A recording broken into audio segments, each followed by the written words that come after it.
Century Properties may be a relatively small player in the real estate industry, but it's made its mark with its own twist on celebrity marketing and aggressive sales to overseas Filipinos, allowing it to sell high-margin products. In 2006, it surprised bigger rivals to win the bidding for the almost 5-hectare former international school property in Makati, now known as Century City. In 2011, it got Paris Hilton to endorse one of its products, followed by Donald Trump, Armani, and other well-known names and designers. Last year, it raised almost 6 billion pesos. It's had a challenging year since then, with flat first quarter earnings, a stillborn partnership with Japanese gaming tycoon Kazuo Okada, and a drop in its stock price. Founder and Chairman Jose Antonio says the company is shifting from a high-end developer to a diversified one with stronger rental income. Mr. Antonio, thank you very much for joining us. Thank you for this opportunity, Coco. Let me get this out of the way. First quarter earnings were kind of weak. You had a 10% increase in sales, about a 3% increase in profit. You're going to report second quarter earnings any day now, I think. Could you give us an idea of what those are going to look like? I cannot cite the exact figures because there will be public information in a day or so. But will they be significantly stronger, for example, on the profit side, than a 2.9% increase? I believe that what we're doing with the company now is really create a stable stream of revenues and income, not volatile, in the sense that we're looking at the company's growth not only short term but in the medium term. When you talk about that, you're talking about building rental. Yes, we aim to build a recurring income portfolio that will comprise from 30 to 50% of our annual revenues when we reach the year 2017, 2018. And you won't give me a better idea of what second quarter looks like? I think in less than 36 hours it will be announced. Okay, let's talk about the real estate market as you see it now. For several years, people have been talking about, is there a glut already? Is there a bubble already? Are we in one? The market right now is very busy with a lot of cranes you see around the city. But one must recognize the fact the market has grown. The market has grown with 12 million people living in Metro Manila, 100 million overall population of the Philippines. And the demographics of our population is such that we are a young country.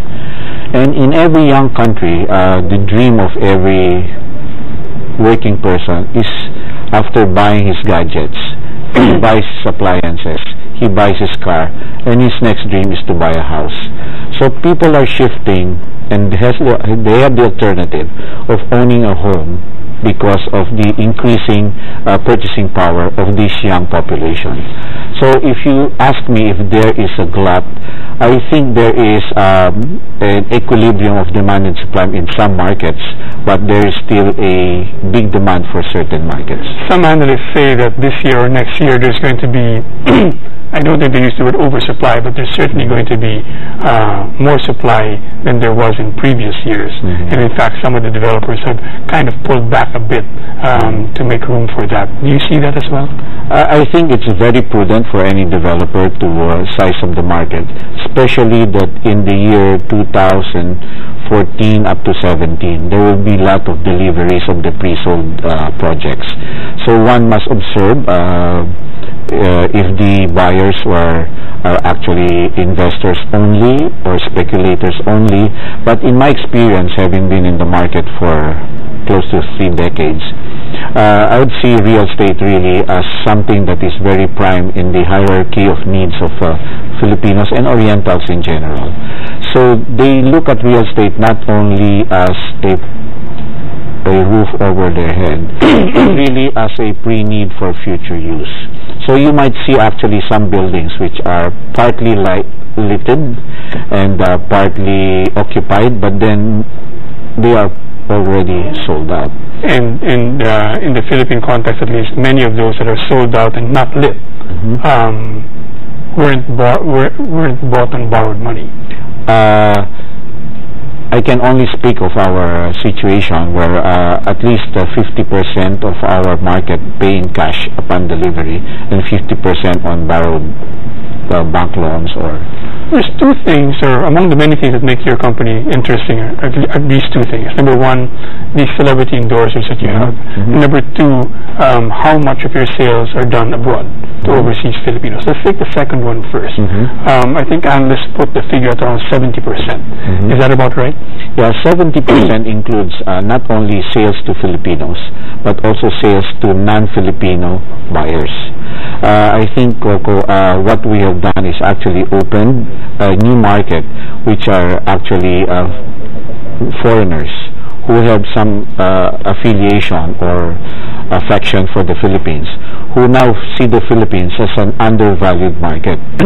If you compare the prices of real estate in prime Philippines and prime Singapore and Hong Kong, we're at an 85% discount. So they look at it as an opportunity because they know that eventually the Philippines will rise. So we have actually captured the attention of this non-Filipino buyer. They comprise a certain portion of that total 70% overseas. So when we say we sell overseas, depending on the project, they're not only sold to Filipinos but to non-Filipino buyers. Now your competitors, I think their comparative figure is somewhere between 30 to 40, maybe pushing 50%, but much lower than yours. Is this a function of when you started Century Properties, which is phase 2 or phase 3 of your real estate career? By that time, the local market was kind of saturated by these other players, and you had to look outside? We always believe in the saying that you follow the money trail. We have 12 million Filipinos abroad. And Coco, if you look at the history of OFWs, we started sending overseas construction workers. Now they're overseas foreign workers. In our company, we actually classify them as Filipino expats. Why? Because we're sending abroad not only construction workers or low salaried Filipinos, but they're also going up in the value chain. We have doctors, you have med techs already, graphic artists, you have lawyers who are helping the backroom of some. In other words, these are no longer the traditional construction workers that we sent to the Middle East in the 60s. Why didn't the competitors see that? I think they do also, and I think a lot of them also follow it, but we are intensely related to the branches that we have set up abroad. We not only do road shows, we have full branches in the locations that we have identified. So I guess the question is, why, if you were to look at it in a proportional way, why do you seem to spend more effort selling abroad as opposed to them? I think it's a business strategy that we have chosen to do, and we feel that we have to reach out to where the bigger market is. If you compare 12 million overseas foreign workers or Filipino expats to the buyers locally, I think it's a good share of market. Now let's talk about the marketing strategy that most people know about when they talk about Century Properties. Several years ago, you started it by getting Paris Hilton to endorse one of your developments in the south of Manila. That's been followed by Donald Trump, Armani, several architects. Why did you decide to do that? We believe in product differentiation, and I feel that product differentiation makes one company more competitive, and number two, it gives the buyer several things. It gives them value for their money, and real estate, as in any product, is also aspirational. But before we choose the brand, we sort of analyze it very carefully. For this particular project, what is needed? Again, another step back. Before these brands became brands, they were producing products of quality. That's why they were elevated to what is known as a popular brand.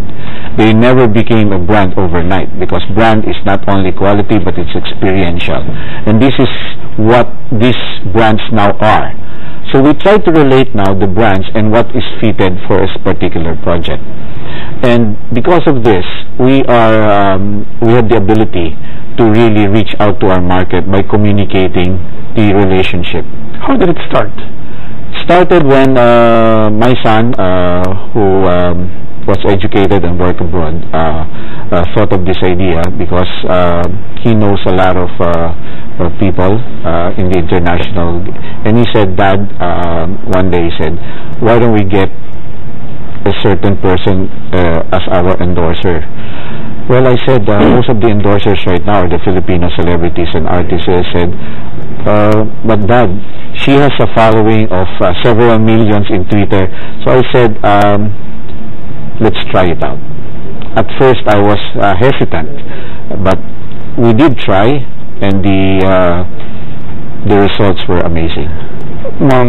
I would guess your thought was, correct me if I'm wrong, do Twitter followers become condo buyers, especially in Manila? Not necessarily, but because of social media now, everybody is into either Twitter, Instagram, or Facebook, including whether in the A market or in the D market. Everyone's there.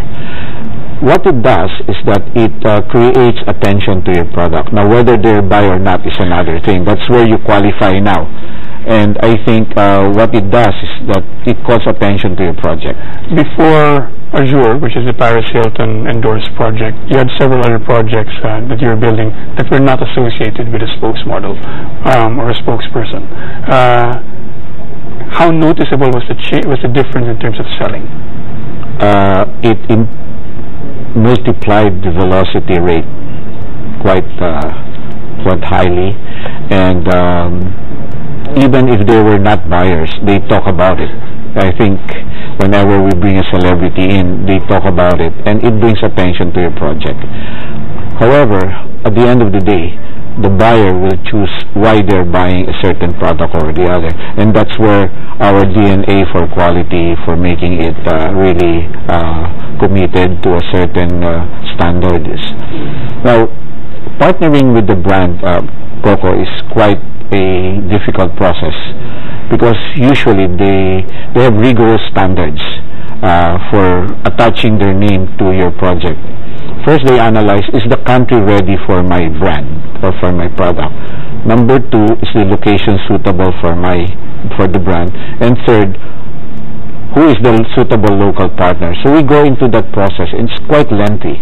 Before we even we sign the dotted lines, it takes us several months, even years. Before you even talk about the price? Before we even talk about the financials. How pricey are these endorsements, and how does that affect the profitability of each of these projects? I feel that there is a cost to it, but the cost is translated also into our ability to price our projects higher. But it's not because only of pricing, it's also because the quality and attributes of the project they attach to is much higher than what is found in the market at that particular point. Now, you've also associated yourself with designers and architects with names. Do you see the same kind of reaction to those as you see to Paris Hilton and Donald Trump? We get the named architects to do our high-end products, and if you remember, we brought the first iconic architect here, the group of IMP, and up to now the project Essenza is still one of the most, shall we say, seen by most observers of the real estate industry.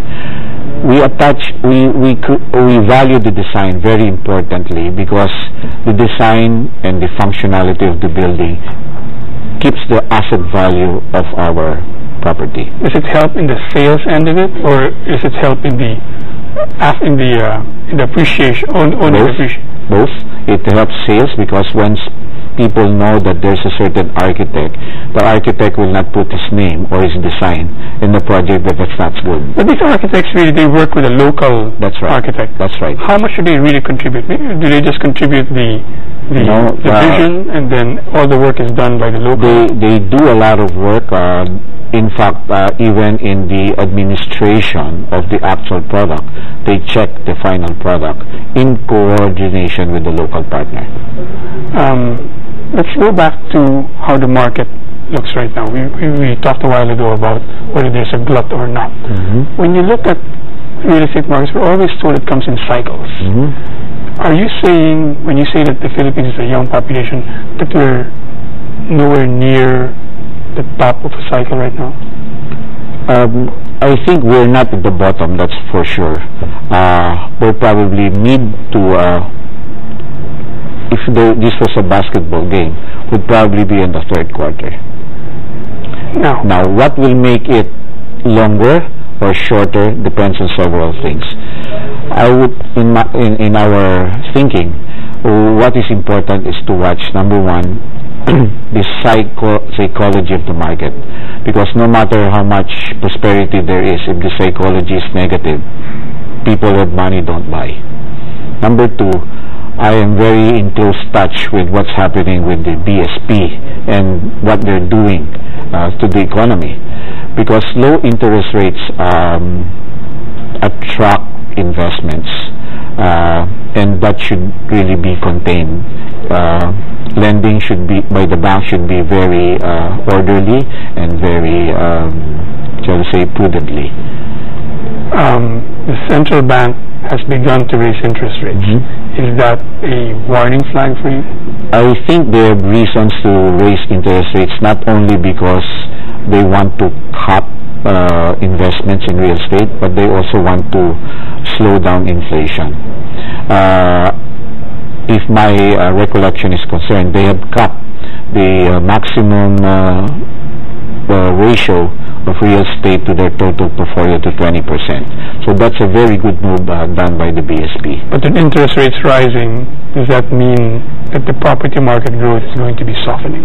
The interest rates are rising not substantially. It's incrementally rising, and this has not changed the real estate purchases. Okay, we're going to take a short break. More Inside Business when we come back. Stay with us.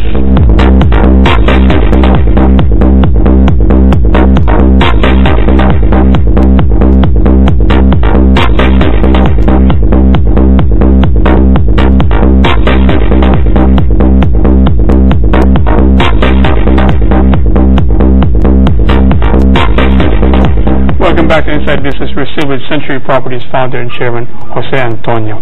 What's it like to be working with your four sons? Exciting. I look forward every day to exchange ideas and information with them. The dynamics is such that it's really very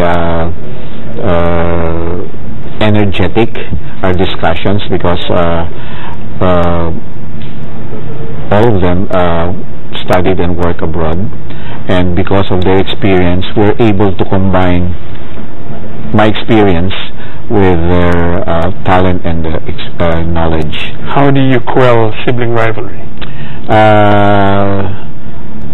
I look at all my sons on an equal basis, and they have their own responsibility and their own accountability.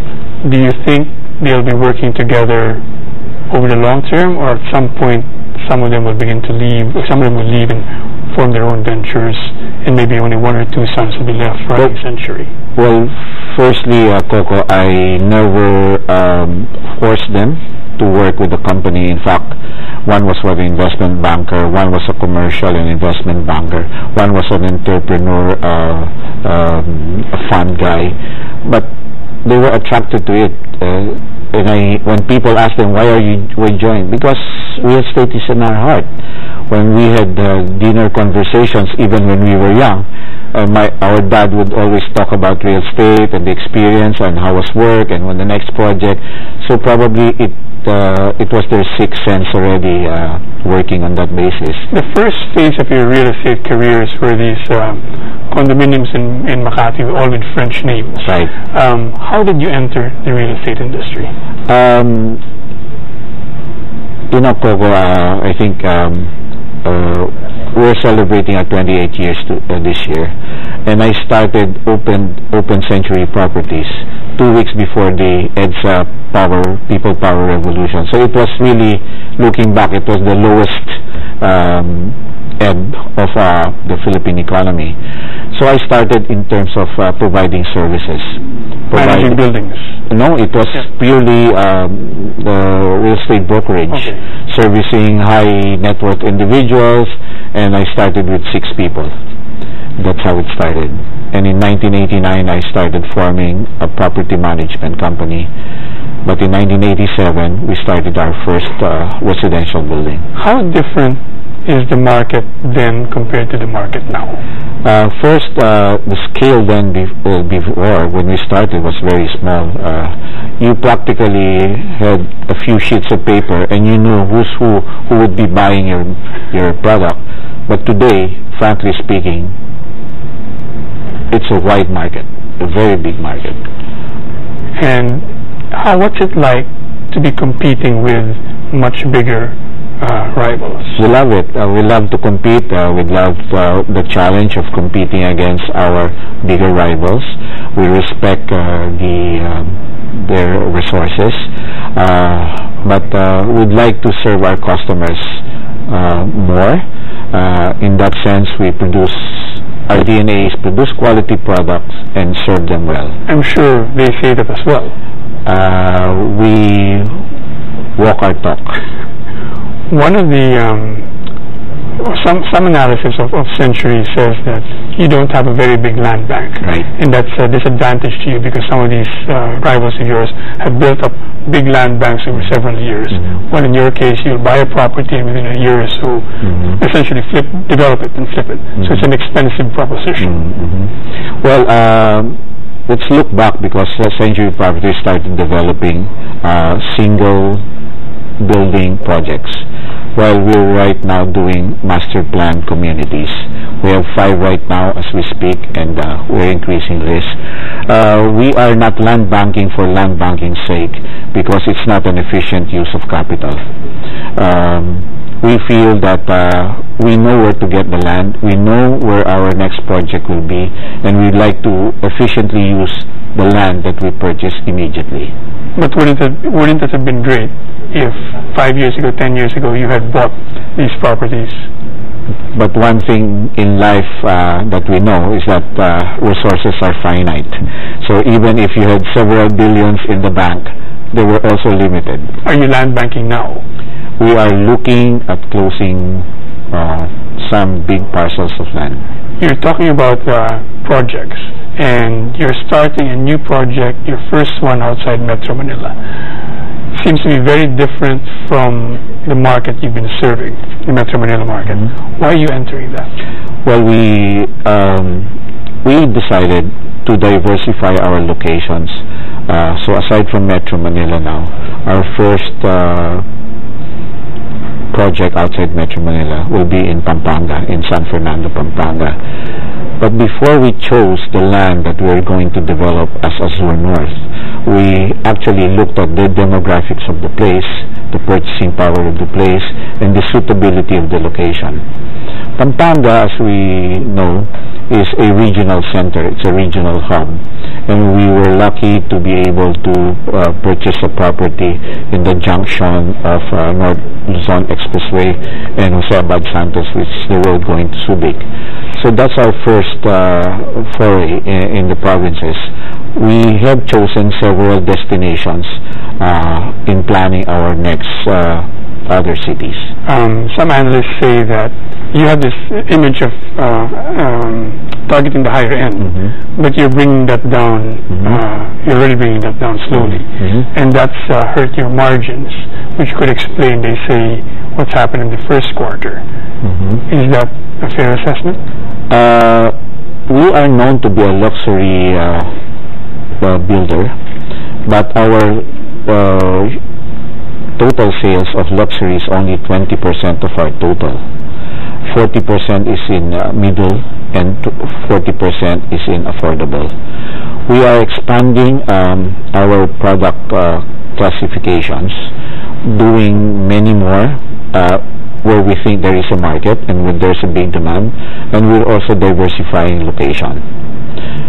But more importantly, Coco, we are looking at expanding our recurring income portfolio. Rental. Yeah, rental. That means malls, that means Malls, office space. office buildings, service apartments, and hotels. Right now, it's a very small proportion of your portfolio. You have to borrow a lot of money to fund that.